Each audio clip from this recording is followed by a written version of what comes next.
నమస్తే, నేను మీ Avinash Janagama. Welcome to four sites TV. BJP Telangana రాష్ట్ర నూతన అధ్యక్షుడి ఫైనలైజేషన్ అయిపోయిందా అంటే అవ్వలేదనేటువంటి మాట వినిపిస్తుంది. కానీ అవుతుందేమో అనేటువంటి ఆలోచన కూడా వినిపిస్తుంది. అయినప్పటికీ ఇక్కడ కొన్ని సందేహాలు ఉన్నాయి.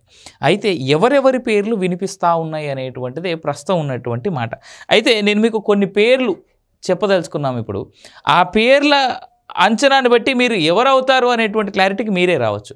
ఆ కొన్ని పేర్లు ఏంటంటే, ఫస్ట్ అసలు ప్రస్తుతం ఉన్నటువంటి అధ్యక్షుడు కిషన్ రెడ్డి. ఓకే, కిషన్ రెడ్డి కాకుండా కిషన్ రెడ్డి తర్వాత ఎవరవుతారు అనేటువంటిది పెద్దగా వినిపించేటువంటి ప్రశ్న ఇప్పటివరకైతే. ప్రస్తుతం ఉన్నది కిషన్ రెడ్డి. సో కిషన్ రెడ్డిని కంటిన్యూ చేసేందుకు ఛాన్స్ లేదు, ఎందుకంటే ఆయనకు ఆల్రెడీ కేంద్ర మంత్రిగా ఉన్నారు కాబట్టి. మాజీ తెలంగాణ బీజేపీ రాష్ట్ర ప్రెసిడెంట్ ఎవరు? బండి సంజయ్ కుమార్. బండి సంజయ్ని మళ్ళీ చేయాలనేటువంటి మాట వినిపిస్తున్నప్పటికీ కూడా ఆల్రెడీ కేంద్ర మంత్రిగా ఉన్నారు కాబట్టి ఆయన్ని చేసేందుకు ఆస్కారం లేదు. ఇద్దరిని పక్కనెట్టేద్దాం. కానీ బీజేపీ కేంద్ర నాయకత్వం ఏదైతే ఉందో, సో బీజేపీ కేంద్ర నాయకత్వం వీళ్ళిద్దరిని అడిగింది ఎవరిని చేద్దాము అని. ఇద్దరు చెప్పినటువంటి పేర్లు ఖచ్చితంగా ఆర్ఎస్ఎస్ వాదులై ఆర్ఎస్ఎస్ వ్యక్తులే కావాలనేటువంటి మాట. ఆ ఇద్దరి పేర్లు ఏందనేటువంటిది నేను చెప్తా. ఎవరెవరి పేరు చెప్పినటువంటిది పక్కన పెడతా, ఆ రెండు పేర్లు ఏందని నేను చెప్తా. కానీ వీళ్ళు చెప్పేదానికంటే ముందు బీజేపీ అధిష్టానం వాళ్ళ మైండ్లో నానినటువంటి 3 పేర్లు ఉన్నాయి. వాళ్ళు క్లియర్గా వీళ్ళలో ఎవరైనా చేద్దామా అనేటువంటి మాట. ఒకటి, మల్కాజ్గిరి పార్లమెంట్లో గెలిచినటువంటి Etela Rajender.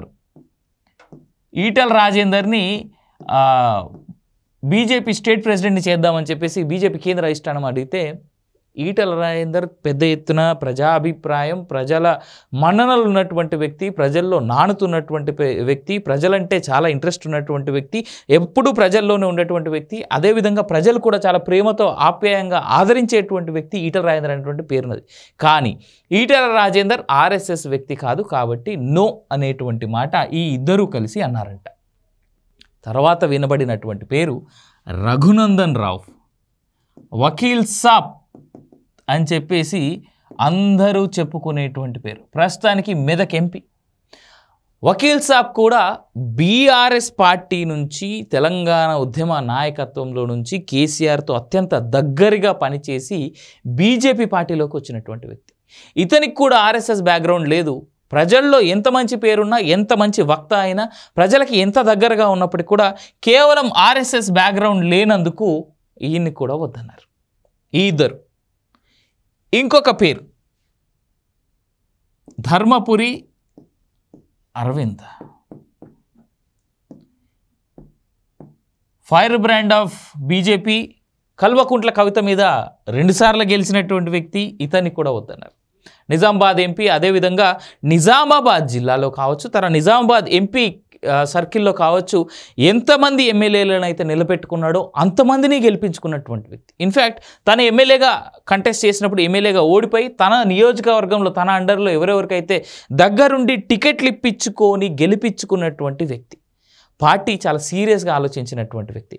Telangana most fire brand, ఎప్పుడు ఎల్లప్పుడూ పెద్ద ఎత్తున కార్యకర్తలకు అండగా నిలబడతాడనేటువంటి పేరున్నటువంటి వ్యక్తి. కానీ ధర్మపురి అరవింద్ బ్యాక్గ్రౌండ్ చూసుకుంటే మాజీ పీసీసీ ప్రెసిడెంట్ కొడుకు, ప్రస్తుతానికి నిజామాబాద్ ఎంపీగా, అదేవిధంగా నిజామాబాద్కి పసుపు బోర్డు తీసుకొచ్చినటువంటి వ్యక్తిగా కూడా బీజేపీ అధిష్టానం దగ్గర చాలా మంచి పేరుంది. అదేవిధంగా నిజామాబాద్ ప్రజలు కూడా చాలా పెద్ద ఎత్తున దగ్గరగా చూసేటువంటి వ్యక్తి. అఫ్కోర్స్ కొన్ని నెగిటివ్ యాంగిల్స్ కూడా ఉన్నాయి. వాటి గురించి మనం ఏ వ్యక్తికి సంబంధించినటువంటి మాటలో అయినా సరే నెగిటివ్ యాంగిల్స్ ఉన్నాయి, దాని గురించి మనం వెళ్ళాల్సిన అవసరం లేదు. కానీ బీజేపీ అధిష్టానం దృష్టిలో ఈ ముగ్గురులో ఎవరొకరిని చేద్దామని అనుకుంటే ఈ ముగ్గురు ఆర్ఎస్ఎస్కి సంబంధించినటువంటి ఎలాంటి బ్యాక్గ్రౌండ్ లేనటువంటి వ్యక్తులు ఈ ముగ్గురు. కాబట్టి no RSS, no BJP president. ఈ ముగ్గురికి ఆర్ఎస్ఎస్ అనేటువంటి శాఖలో ఎలాంటి సంబంధం లేదు, దాని బ్యాక్గ్రౌండ్ లేదు. కాబట్టి ఈ ముగ్గురికి నో చెప్పేసింది బీజేపీ అధిష్టానం అని అంటారు. కానీ బీజేపీ అధిష్టానం ఈ ముగ్గురు పేర్లు ముందు పెట్టినప్పుడు ఈ ముగ్గురులో ఎవరొద్దు, ఆర్ఎస్ఎస్కి సంబంధించినటువంటి ఆర్ఎస్ఎస్ బ్యాక్గ్రౌండ్ ఉన్నటువంటి వ్యక్తులే కావాలి అనేటువంటి మాట క్లియర్గా ఈ ఇద్దరు వ్యక్తులు, ఇద్దరు కేంద్ర మంత్రులు, తెలంగాణ రాష్ట్రం నుంచి ఉన్నటువంటి ఈ ఇద్దరు మాజీ, ఈయన ప్రస్తుత, ఈయన మాజీ ఎవరైతే బీజేపీ రాష్ట్ర ప్రతినిధులు ఉన్నారో వీళ్ళు చెప్పారు. బీజేపీ చీఫ్ ఆఫ్ స్టేట్గా చేసినటువంటి ఇద్దరు.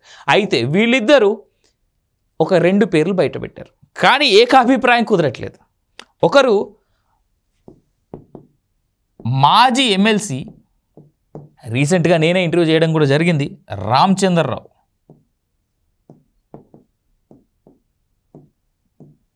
మల్కాజ్గిరి పార్లమెంట్ సీట్ ఎక్స్పెక్ట్ చేసిండు, కానీ ఈటల రాజేందర్కి పోవడం ద్వారా ఈటల రాజేందర్తో కలిసి పనిచేసి ఈటల రాజేందర్ గెలిపించుకున్నటువంటి వ్యక్తులు అత్యంత దగ్గర. కరసేవకుడు, కరసేవకులని ఎవరిని అంటారో ఒకసారి నేను గుర్తు చేస్తా. కరసేవక్ అని ఎవరిని అంటారంటే కేవలం ఆర్ఎస్ఎస్ బ్యాక్గ్రౌండ్ ఇంకోటో ఉన్నది కాదు. కరసేవకులను ఎవరిని అంటారంటే అయోధ్య రామ మందిర కోసం కోట్లాడి పోరాడినటువంటి వ్యక్తులు. అదేవిధంగా ఆర్ఎస్ఎస్ భావజాలం చాలా నిండుగా ఉన్నటువంటి వ్యక్తి, పార్టీ మొదటి నుంచి ఉన్నటువంటి వ్యక్తి, పార్టీలు గోడలు దూకినటువంటి వ్యక్తి కాదు. అదేవిధంగా సౌమ్యుడు అనేటువంటి మాట ఒకటి ఉంది. ఈయన పేరు ఎవరు ప్రస్తావించారు అనేటువంటిది పక్కన పెడితే ఈయన పేరు చాలా బలంగా వినిపిస్తూ ఉంది. ఈయన తర్వాత రామచంద్రారెడ్డి,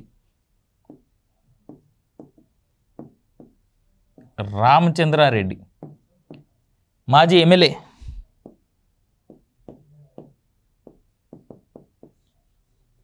ఈయన పేరుని కూడా ఒకరు ప్రస్తావించారు. ఈ రెండు పేర్లు ప్రస్తావించారు.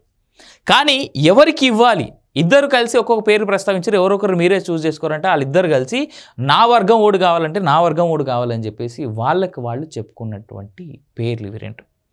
ఇక్కడ వర్గపోరు అనేటువంటిది బీజేపీలో ఉందని చాలా కాలంగా మీడియాలో ఉన్నటువంటి చాలామంది చెప్తుంటే ఏందో లేదేమో అని అనుకున్నటువంటి వ్యక్తులకి బీజేపీ స్టేట్ చీఫ్ని ఫైనలైజ్ చేసే దాంట్లో ప్రస్తుత స్టేట్ చీఫ్లు చెప్పినటువంటి బీజేపీ అధిష్టానం ముందు పెట్టినటువంటి ఈ రెండు పేర్లను చూస్తేనే అర్థమవుతుంది ఏదో రకమైనటువంటి డిఫరెన్సెస్ ఉన్నాయి అనేటువంటిది.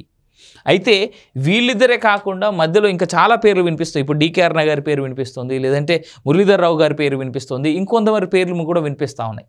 కానీ ఎవరు అవుతారనేటువంటిది చూడాలి. అయితే బీజేపీ స్టేట్ చీఫ్ని అనౌన్స్ చేసేదానికంటే ముందు ఇదొక పెద్ద ప్రక్రియ ఉంటుంది బీజేపీలో. వాళ్ళ ప్రక్రియ ఏంటంటే ఫస్ట్ గ్రామ స్థాయి, తర్వాత మండల స్థాయి, తర్వాత జిల్లా స్థాయి, దాని తర్వాత రాష్ట్రాన్ని లీడ్ చేసేటువంటి టీంని ఎన్నుకుంటారు. ఇప్పుడు ప్రస్తుతానికి జిల్లా స్థాయి ఎన్నికలు జరుగుతూ ఉన్నాయి వాళ్ళకి. అంటే జిల్లా స్థాయిలో జిల్లా అధికార ప్రతినిధులుగా ఎవరిని ఎన్నుకోవాలి అనేటువంటి ప్రాసెస్ అనేది నడుస్తూ ఉంది. దాని తర్వాత స్టేట్ చీఫ్ని ఎన్నుకుంటారు. ఆ తర్వాత స్టేట్ చీఫ్లు అందరూ కలిసి నేషనల్ చీఫ్ని ఎన్నుకుంటారు. ఇది బీజేపీలో ఉండేటువంటి ప్రక్రియ. అయితే ఇప్పుడు ఈ ఇద్దరు కలిసి పెట్టినటువంటి ఈ రెండు పేర్లలో ఎవరిని ఫైనలైజ్ చేయబోతూ ఉన్నారు? లేదా ఆర్ఎస్ఎస్ నుంచి ఇంకేదైనా సజెషన్ తీసుకుంటారా? లేదు ఇప్పుడు జిల్లా వ్యక్తులంతా కలిసి ఇంకొక పేరు ఏదైనా, ఇప్పుడు జిల్లా స్థాయి అధికారులు అనే దానికంటే కూడా జిల్లా స్థాయి కన్వీనర్స్ లేదా జిల్లా ప్రెసిడెంట్స్ ఎవరైతే ఉంటారో వాళ్ళంతా కలిపి స్టేట్ ప్రెసిడెంట్గా కొత్త పేరు ఏదైనా అనౌన్స్ చేస్తారా అనేటువంటిది వేచి చూడాల్సినటువంటి అంశం. మొత్తంగా చూసుకుంటే ఈటల రాజేందర్కి పెద్ద ఎత్తున సపోర్ట్ కనిపిస్తూ ఉంది, రఘునందన్కి, అదేవిధంగా ధర్మపురి అరవింద్, ఇదంతా నేషనల్ లెవెల్ నుంచి వీళ్ళందరికీ వస్తున్నటువంటి సపోర్ట్. బట్ రానున్నటువంటి రోజుల్లో వీళ్ళ ముగ్గురులో ఎవరైనా అవుతారా, లేదా వీళ్ళిద్దరూ ప్రపోజ్ చేసినటువంటి ఈ ఇద్దరులో ఎవరైనా అవుతారా, లేదా సైలెంట్గా స్పెషల్గా ఇంకెవరైనా కొత్త వ్యక్తి సడన్గా తెరపైకి వస్తారా అనేటువంటి చూడాల్సినటువంటి అంశం. చూద్దాం తొందరలోనే, అంటే మేబీ ఈ month ending or next month, అంటే జనవరి చివరికల్లా లేదంటే ఫిబ్రవరి ఫస్ట్ వీక్ కల్లా బీజేపీ స్టేట్ చీఫ్ ఎవరు అనేటువంటిది ఫైనలైజ్ అయ్యేందుకు ఆస్కారం అయితే కనిపిస్తుంది. For more details keep watching 4 Sides TV.